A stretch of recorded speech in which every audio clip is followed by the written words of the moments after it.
As the business world is becoming more and more complex, or employers are actually looking for the best, for the cream of the crop. So even their recruitment processes have actually tightened.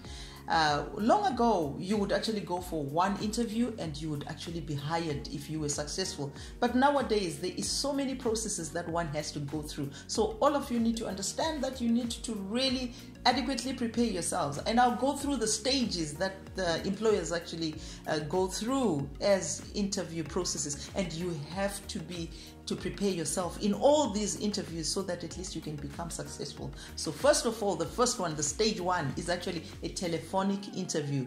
Many people don't take this seriously, but employers, this is the first interview that they will have with a potential employee. So you must take these seriously. Those telephonic interviews, they want to see how you articulate yourself. They want to see, to hear how you communicate and all that. So take them seriously because it's actually an interview process. And when you have passed that one, they actually take you to the second round of interviews, which is actually one-on-one. And as we all know, with this C-19, yes, many people are going through virtual, or sometimes they actually call you for one-on-one. And one-on-one, you need to thoroughly prepare yourself. Don't take it lightly, because this is somewhere where they can actually make a decision whether to hire you or whether to go for the next round of interviews. And when you have passed that one-on-one, definitely they put you through assessments or psychometric tests. And you shouldn't be afraid of these psychometric tests, because they want to test how you behave, how you communicate, how you are in a work environment. So take them also seriously, but don't be afraid of them. Even if you don't make it in the first round, but you may find that as you go for many of these, you're actually preparing yourself and you're preparing for the next round. So don't be afraid of assessments or psychometric tests. And then we are finding that once you've actually passed the psychometric test, you actually go for a panel. This is where you meet quite a lot of managers that are sitting around the table. And yes, it can be scary at times, but you shouldn't be afraid of that, because if you have adequately prepared yourself, this will be very easy, because you have already gone through these other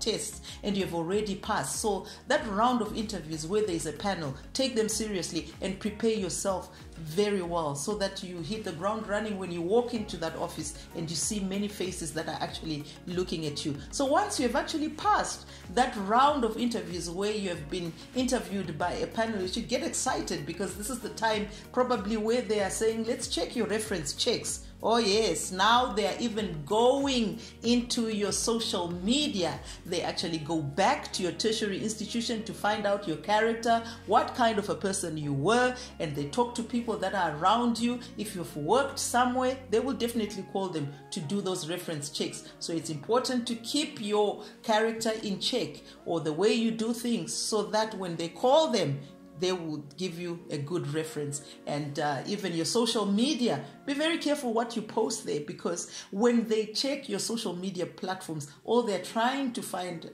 is what you are putting on those social media platforms, and whether what you're putting there is actually in line or with their values. So that's so important to actually look back at your social media platforms to see what you're putting there, because potential employers will definitely look at that. And once you have passed, they will then give you an offer. Yeah, that's an exciting moment where that offer comes in the form of a letter. Don't get excited before you actually receive that letter into your hands. And that process needs to be, you need to walk that journey carefully, because if you do not, something can actually go wrong in terms of maybe you just have an offer letter, but you don't really understand what it entails. You need to read it thoroughly. You need to understand what is contained in that offer letter. If they tell you that you need to come back to them with feedback, whether you're accepting the offer or whether you're not accepting the offer, do it quickly so that you don't lose that opportunity. And then you're now in the workplace. They will definitely give you the probation, or they'll give you a contract, or they give you whatever they decide to give you as a contract. Look at it, read it thoroughly, so that you get to understand how you're going to perform and what it is that you need to do. So those are the different stages that the current situation is like with potential employers when they want to hire young people like yourselves. And we have to understand this process, because what I said is they want to get the cream of the crop. And this is why they are putting all these interview processes so that they get the cream of the crop. So whether you want to go the direction of getting employment in another organization, whether you want to become an entrepreneur, the processes usually are almost the same, because if an organization, a youth development organization, wants to incubate your project or want to finance your project, definitely they will take you through some interviews, and it's similar to what I've just discussed on the above. So it's important to understand that this is a harsh environment and the same processes will follow. So you need to hit the ground running. You need to do your best in all these interview processes. So whether you go the route of job hunting, there is a process obviously that is going to take place and you need to follow that. Whether you're going to go the route of entrepreneurship, there is a process of an interview that you need to follow. But right now, I'm actually going to talk about your journey of getting employment in a potential company. So I want you to remember some of these points, because if you don't understand this, then you do not prepare yourself in the way that you need to prepare yourself. They are looking for the best.